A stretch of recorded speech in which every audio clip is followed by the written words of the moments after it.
When learning variance and standard deviation, we've used capital N in the denominator for the population variance and standard deviation when we have data on everyone in the entire population. Notice in this case it's the uppercase N because it's the total population size. Also notice that we have mu in the numerator. We can calculate the population mean exactly because we have data on the entire population. We've similarly used n in the denominator in our descriptive statistics version of the variance and standard deviation when we're only describing the data in our sample. Notice in this case, I'm specifically using the lowercase n to differentiate that it's the sample size. And also notice that we have x bar in the numerator because we're using the sample average. Now, dividing by n helps from a conceptual level as we start to understand statistics and variability. But we actually rarely use these formula with n in the denominator because they're for situations that, well, rarely applies to what we're actually doing. In a way, you can think of both of these as descriptive statistics. They're both just describing data that we have. If we have data on the entire population, sigma and sigma squared describe the variability in the population because we don't have to estimate it, right? They are the population parameters, no if, and, or buts. We know exactly what they are because we have that population data. But in reality, we rarely ever know this. We rarely have data on the entire population.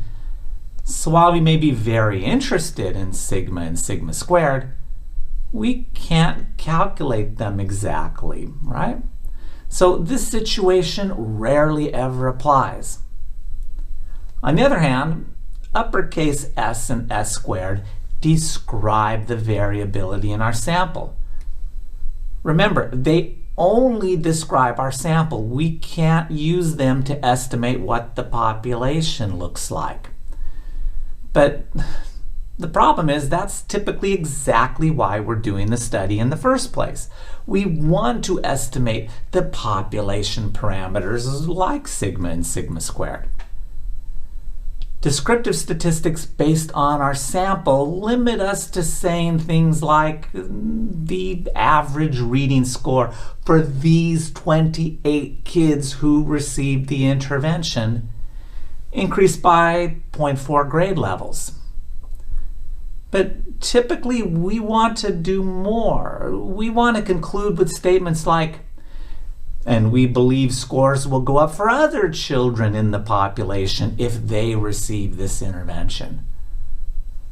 Or we may see that poverty has a large effect on academic performance for 50 students in our study. But we want to infer about the effect of poverty on academic performance for students in the whole population, not just these 50 students. Consequently, while we can calculate capital S and capital S squared as a way of strictly describing our sample, rarely do we ever care just about that. We want more. Now, this isn't a new idea. We've previously noted the difference between descriptive and inferential statistics. Descriptive statistics describe our sample, and inferential statistics are used to make inferences about the population. Okay? So with this transition, we've gotten to the point that we're going to leave descriptive statistics behind and jump into inferential statistics with both feet. There is no going back now. Okay? Let's start by focusing on the variance. The problem with dividing by n is that if we're estimating the population variance based on the sample values, using the sample size n in the denominator will give you the wrong answer. I'm sorry, Dave. I'm afraid I can't do that. Yeah, we absolutely know that we can't do that. While n in the denominator is okay if we're only describing our sample, the descriptive statistics version, dividing our sample sum of squares by n gives us a biased estimate of the population variance. The value it gives us is a little bit too small. It underestimates the true value of sigma squared. Instead, we need to use n-1 in the denominator. This gives us an unbiased, more accurate estimate of the true population variance based on our sample. And because it's an unbiased, more accurate estimate of the variance, it also provides a better estimate of the standard deviation, which, as we know, is the square root of the variance. I'm going to talk about these as our inferential versions of the variance and standard deviation formula. But because these are estimates of the population standard deviation and the population variance, we don't use sigma and sigma squared, right? But instead, we're going to represent them by a lowercase s and s squared. We use a lowercase s in order to make it clear that we're talking about the inferential statistics formula, not that old descriptive statistics formula, which was represented with the uppercase s. And notice again that we use a lowercase n in n-1 in order to clarify that we're talking about the number of individuals in a sample, while we use the capital N in the sigma and sigma squared denominators in order to clarify that we're talking about the number of individuals in the population.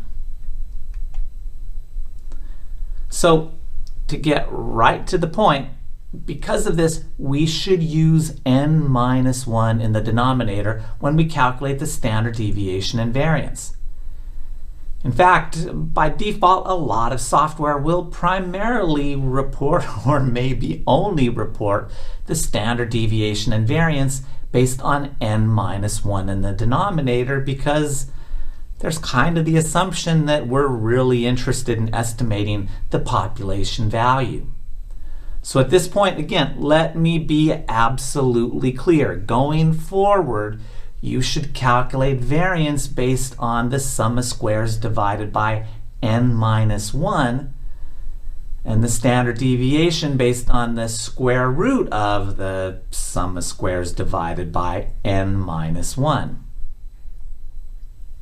Now, you may ask yourself, why does dividing by n-1 give us a better, more accurate estimate of the population variance and standard deviation than simply dividing by n? And that would be an excellent question. There's a few ways that you can think about this. One involves how much information is free to vary in a sample once we know the sample mean. To illustrate this, I'm going to use some of the toys I have scattered around my office. If you've seen my office, you'll appreciate that statement. Let's say that Mr. Potato Head, C-3PO, takes a test, as does Darth Tater. Get it? Vader, Potato Head, Darth Tater, right? And Yoda, right? If the mean score for across the three of them was equal to 9, and C-3PO scored a 7, and Darth Tater scored an 8, what would Yoda's score be? I think you know just as well as I do. Of course. Notice we already know the answer because we know the sample average. Yoda must have scored 12, right? The sum of their scores must be 3, the sample size, times the mean of 9, or 27. C-3PO's score plus Darth Vader's score gives us 15, so Yoda's score must be 12. If we know the mean, the final score in the sample is not free to vary. We know what it must be based on information that we pulled out of the data when we calculated the mean. With n people and the mean, only n-1 scores are actually free to vary. Now, another way of thinking about this comes down to a characteristic of the sum of squares. By its very nature, the sum of squared deviations from the mean of a sample, x bar, will always be smaller than the sum of squared deviations based on the population mean of mu. Unless, of course, x bar happens to be exactly the same as mu. Now, to see that, let's return to our quiz scores for C-3PO, Darth Vader, and Yoda. Right? Here are their scores, right? The sample mean was 9, so our deviations from the mean are -1, -2, and +3. This works out to a sum of squares of 14.